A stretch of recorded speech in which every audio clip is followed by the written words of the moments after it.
اچھا سر، یہ آج جو انہوں نے بات کی ہے آپ اس کو کیونکہ آپ یہ بہت ساری چیزیں اندر کے جانتے ہیں جو ہم آؤٹ سائڈر نہیں جانتے. آج جب مشال یوسفزئی صاحبہ پہ انہوں نے بات کی تو انہوں نے کہا کہ یہ کسی اور کی زبان بولتی ہیں، تو بہت سارے لوگ یہ دیکھ رہے ہیں کہ شاید کیونکہ بشرا صاحبہ کی ترجمان بھی رہی ہیں، انہی کی شاید کہنے پہ وہ سینیٹر بھی بنی ہے، تو شی واز ریفرنگ ٹو بشرا صاحبہ. تو اس کا مطلب علیمہ خان صاحب اور بشرا صاحبہ کے درمیان ابھی تک فالٹ لائنز اور ڈفرینس آف اوپینین وہ موجود ہیں، جس کا اظہار اوپنلی کیمرے پہ کیا ہے. مطلب آپ کیا سمجھتے ہیں؟ واز شی ریفرنگ ٹو بشرا صاحبہ کہ وہ ان کو کہتی ہیں تو اس لیے میرے اوپر اٹیک کرتی ہیں مشال یوسفزئی صاحبہ؟ دیکھیے مشال یوسفزئی صاحبہ اور وہ ایک انٹرویو میں تھی اروائی پہ، تو ادھر یہ ہار کا سلسلہ چل گیا، یہ جو ہار جس میں تو شاخانہ 2 میں ان کو سزا ہوئی ہے، اس ہار کو جو ہے بشرا بی بی نے اسے کسی نے ہتھیایا ہوا ہے،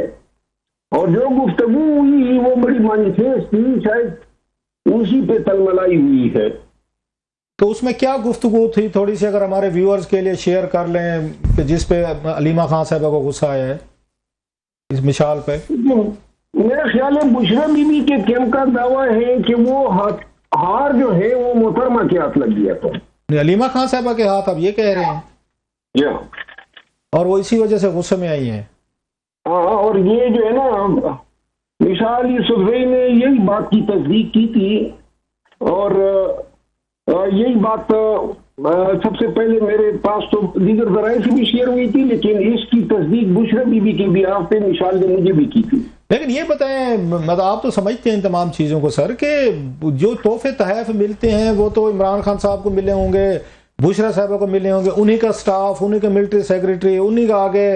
وہاں پہ جو کسٹوڈین ہے بنی گالا. تو اس میں یہ علیمہ خان صاحبہ تو وہاں پہ نہیں آتی جاتے، ہم نے تو کبھی نہیں سنا کہ علیمہ خان صاحبہ بنی گالا گئی ہوں، کبھی خان صاحب کے وہ ملنے وہاں پر گئی ہوں، ہم نے تو کبھی نہیں سنا. تو ان کے ہاتھ کیسے لگ سکتا تھا؟ یہ ساری چیزیں تو بشرا صاحبہ کے پاس تھیں، ان کی کسٹڈی میں تھیں سر، ان کی تو آڈیو بھی آئی تھیں، آپ نے سنی ہوگی ساری. علیمہ خان صاحبہ کو تو آنا جانا ہی نہیں تھا وہاں پہ بنی گالا میں سر، ان کو کہاں پہ ان کی وہاں پہ ریچ میں تھا ہار وغیرہ. لیکن میں خود اس حوالے سے صرف مشال یوسفزئی کے بیان پہ ریلائی کر رہا ہوں سر، جو انہوں نے یہ بات کہی تھی کہ یہ ہار جو ہے بشرا بی بی سے ہتھیایا گیا، اور باقی چونکہ وہ بشرا بی بی کی ترجمان ہے. آپ کیونکہ جج بھی ہیں سر، وکیل بھی ہیں، یہ جو آپ نے 2 دفعہ استعمال کیا، 3 دفعہ لفظ کے وہاں پہ ان سے وہ کیا گیا، ہتھیایا گیا ہار جو ہے، آپ لیگل آدمی ہیں، اس پہ تو بڑی بحث ہوتے. ہتھیایا گیا اس کو آپ کیسے مطلب ایکسپلین کریں کہ چھین لیا گیا، کسی کو باتوں میں ورگلا کے ان سے وہ بچوں کو نہیں کر لیا جاتا، چھوٹی موٹی کر کے کوئی چیز لے لی جاتی ہے، تو مطلب اس کو کیسے کہیں گے کہ آپ نے کہا ہتھیا لیا گیا؟ دیٹس ویری انٹرسٹنگ ورڈ سر. دیکھیے یہ اس میں سزا بشرا بی بی کو بھی ہو گئی نا. اچھا. اور خان میں اس کی تصدیق کر سکتا ہوں کہ جب یہ کیس آیا سامنے اور یہ ہار کا ذکر چل پڑا تو بطور وکیل میں نے بھی اور 2-3 اور وکلاء صاحبان نے بھی خان صاحب کو یہ ریکمینڈ کیا تھا کہ یہ ہار ہمیں واپس کرنا چاہیے. واپس کس کو کرنا چاہیے؟ مطلب جانا چاہیے. خان نے اسے اتفاق کیا، اور اس کے بعد جو ہے یہ پیغام بشرا بی بی اس وقت باہر تھی، گرفتار نہیں تھی، تو یہ پیغام ان کو دیا گیا، جس پر انہوں نے پھر یہ انکشاف کیا کہ یار تو اس کے پاس نہیں ہے، کسی اور نے ہتھیایا. بعد میں پھر پارٹی کے ذرائع نے اور پھر مشال نے اس کی تصدیق کی بشرا بی بی کے بیاف پہ کہ شاید ان کی دعویداری ان پہ ہے، لیکن میں اس معاملے میں ڈائریکٹ ایویڈنس نہیں رکھتا ہوں، کوٹ کر رہا ہوں. آپ نے ایک بڑی اہم بات انکشاف کر رہے ہیں آپ مروت صاحب. آپ یہ کہہ رہے ہیں کہ آپ نے اور کچھ اور وکیل جو آپ کے تھے خان صاحب کے، آپ نے عمران خان صاحب کو پرپوز کیا کہ یہ جو کیس ہے اس میں جو ہار ہے جس پہ سارا کیس ڈیولپ کیا گیا ہے یہ ہمیں توشہ خانہ میں جمع کرا دینا چاہیے، اور خان صاحب نے آپ سے اگری کیا. اور جب بات کی گئی بشرا صاحبہ سے، انہوں نے کہا مجھ سے تو وہ انہوں نے ہتھیا لیا ہے اور میرے پاس تو نہیں ہے. دیٹس واٹ جو مجھے سمجھ ہے آپ کی گفتگو کو، دیٹس یہ ایسے ہی ہے جو آپ بات کہہ رہے ہیں. جی میرا خیال ہے کہ ہمیں جو امپریشن ملا ہے، اور دیکھیے اس بات کی صحیح داستان مشال یوسفزئی کو اچھی طرح معلوم ہے، اور شی از دا موسٹ ریلیونٹ پرسن کہ وہ اس پہ روشنی ڈالے، کیونکہ یہ انہوں نے کنفرم کیا تھا بشرا بی بی کے پارٹ پہ یا آن بہاف کہ انہوں نے دعویداری محترمہ علیمہ خانم پہ کی تھی. آپ کو کیا لگتا ہے کہ اب آپ نے ایک بات کی تھی کہ عمران خان صاحب نے منع کیا تھا ان کو، علیمہ خان صاحبہ کو، کہ باتیں آ بھی رہی تھی، کچھ اور لوگوں نے بھی کیا کہ آپ نے گفتگو نہیں کرنی، تو خان صاحب کی تو پھر وہ گفتگو ان کی ہدایات کو نہیں مان رہی، نمبر 1۔ دوسرا ہم نے سنا تھا کہ پہلے آپ کے ساتھ یا میشائل کے ساتھ تو چلو پرابلم چل ہی رہے تھے، اب وہ بیرسٹر گوہر صاحب کا بھی آ رہا ہے کہ ان کے ساتھ بھی کوئی اختلافات ان کے ہوئے ہیں، اس کی کوئی ڈیٹیل ہے آپ کے پاس سر؟ کیا بالکل، بیرسٹر گوہر صاحب کو انہوں نے کہا تھا کہ میں نے بیرون ملک جانا ہے، پارٹی کے لیے چند اکٹھا کرنا ہے، اور یہ ECL میں اس کا نام تھا، تو یہ اس کے لیے ہائی کورٹ بھی گئی تھی، تو بیرسٹر گوہر سے انہوں نے تقاضا کیا کہ آپ اس پہ آرمی چیف کو کال کریں اور ان کو ریکویسٹ کریں کہ میرا نام ECL سے ہٹایا جائے، جس پہ بیرسٹر گوہر نے جواب دیا کہ یہ آرمی چیف کا کام نہیں ہے کہ لوگوں کے نام ECL میں ڈلواتا پھرے، اور نہ میں یہ ایسے کام کر سکتا ہوں، اور اگر آپ مجھ سے یہ تقاضا کر رہی ہیں تو اس تقاضے سے بھی میں بدنام ہوں گا۔ تو اس پہ ذرا تھوڑی سی گرمی ہوئی، اور جس کے عین دوسرے دن یا تیسرے دن انہوں نے کمپین لانچ کر دی کہ بیرسٹر گوہر نے خان صاحب سے ملاقات سے انکار کیا ہے، جبکہ کوئی نہ ملاقات کی افر ہوئی تھی بیرسٹر گوہر صاحب کو، اور نہ انہوں نے انکار کیا تھا۔ اور یہ ایک بیرسٹر گوہر کے ساتھ جھگڑا نہیں ہے، جنید اکبر خان کے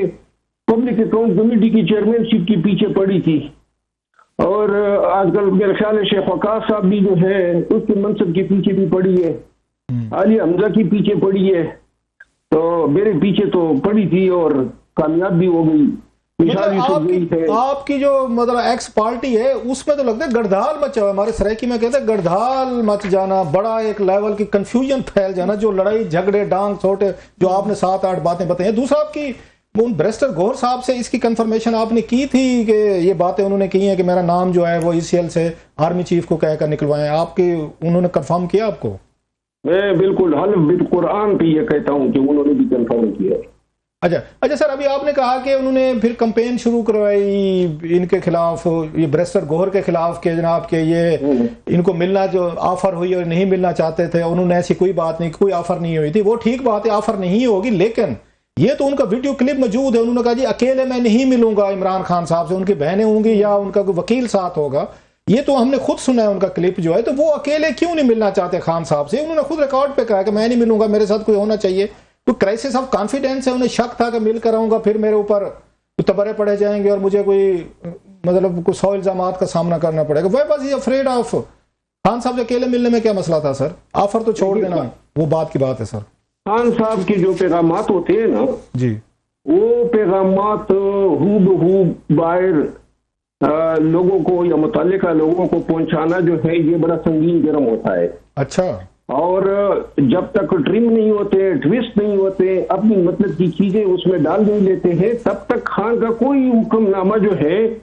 وہ باہر جاتا ہی نہیں۔ یہ مشالی سرزی کی جو سینیٹرشپ کا فیصلہ تھا، یہ خان نے فیصلہ کر دیا تھا اور بیرسٹر صاحب کو کہہ بھی دیا تھا کہ آپ اناؤنس کر دیں، انہوں نے روکا تھا ان کو کہ یہ آپ نے نہیں کرنا ہے، ہم نے یہ فیصلہ واپس کروانا ہے، اور پھر کہیں 3-4 دن کے بعد جا کے بیرسٹر صاحب نے یہ اناؤنسمنٹ کی۔ تو یہ ایک فیصلہ نہیں ہے، 20 فیصلے ایسے ہیں جو خان کے نام پہ جو آپ یہ کہنا چاہ رہے ہیں کہ بیرسٹر گوہر صاحب عمران خان صاحب سے اکیلے مل کر ان کے پیغامات کا، میسیجز کا بھاری پتھر اٹھانے کو تیار نہیں ہے کہ 4-5 لوگ ہونے چاہیے ان کی موجودگی میں، وہ یہ پیغامات جس طرح خان صاحب چاہتے ہیں وہ آگے شاید ڈیلیور نہیں کر پاتے یا نہیں کرنا چاہتے؟ دیکھیں جی، میں آپ کو عرض کروں، پہلے میکینزم یہ تھا کہ بیانات خان کے پیغامات میں بھی ایک زمانے میں جو ہے پہنچاتا رہا ہوں، تو خان کی جو پیغامات ہوتے تھے بعض اوقات خان مجھے کہہ دیتے تھے کہ این باہر نکل کے فوراً مجھے تو یہ بتا دے۔ اچھا، اور میں بتا دیا کرتا تھا، جس پر کچھ لوگ پارٹی کے اندر بڑا فروختہ ہو گئے کہ بھائی اس سے جو ہے ان کے مقاصد کو نقصان پہنچتا ہے، تو جس کے بعد یہ فیصلہ کیا گیا کہ خان کی طرف سے کوئی بھی پیغام آئے گا وہ پہلے جو کے سامنے رکھا جائے گا، اس کی کانٹ چانٹ ہوگی اور پھر پبلک کے ساتھ شیئر ہوگا۔ اچھا، تو یہ جو بیرسٹر گوہر صاحب ہے، بیرسٹر گوہر صاحب جھوٹ بول نہیں سکتے، اور اس نے وہی بولنا تھا جو خان نے کہنا تھا۔ تو بعض اوقات اس طرح بھی ہوتا ہے کہ خان صاحب ایک بات کر دیتے ہیں، وہ باہر آ کے ہو بھی جاتی ہیں، دوسری پیشی پر جب جاتے ہیں اور کنفرنٹ ہوتے ہیں تو خان صاحب کو یا یاد نہیں رہتی ہیں یا پھر حالات چینج ہو چکے ہوتے ہیں، تو اس وجہ سے بھی گواہ ضرور ہونا چاہیے۔ تو پھر تو مروت صاحب خان صاحب کے میسیجز کا بوجھ تو علیمہ خان صاحبہ اور ان کی بہنیں ہی اٹھا رہی ہیں نا؟ وہ تو بوجھ اس لیے اٹھا رہی ہے کہ وہ سارا بوجھ جو ہے نا اسی بیانات میں اپنا بوجھ بھی شامل کر کے پارٹی پہ ڈال دیتی ہے. اچھا یہ ابھی جو ہے وہ انہوں نے یہ بھی کہا ہے کہ عمران خان نے جیل میں کہا تھا کہ جا کر ان کو بتاؤ کہ استعمال کرنے کے بعد انہیں کرش کر دیا جائے گا، تو یہ بھی آپ کے لیے جو ہے وہ میسج بھیجا ہے علیمہ خان صاحبہ نے. دوبارہ کہیے کہ انہوں نے کیا کہا تھا؟ کہ ان کو بتاؤ کہ استعمال کرنے کے بعد انہیں کرش کر دیا جائے گا. یہ اللہ کی ذات ہے، کوئی کرش نہیں کر سکتا ہے، کوئی بال بھی دیکھا نہیں کر سکتا ہے. آج علیمہ خانم کو سوچنا چاہیے وہ کہاں پہ کڑی ہے. یہ ہم پہ الزامات ڈرتے ڈرتے خود کتنی ایکسپوز ہو گئی، تو کیا فائدہ ہوا اس کو. پارٹی میں اس نے نا امیدی پہ لائی، مایوسی پہ لائی، اور اب اس کے ہر ایک بات اور حرکت کو سب کی نگاہ سے دیکھا جاتا ہے. یہ خود اس نے اپنی زبان سے کمایا، کتنے لوگوں سے یہ لڑی ہے. اور علی امین خان کے ساتھ علی امین خان کیا کسی کو بھی نہیں چھوڑا ہے.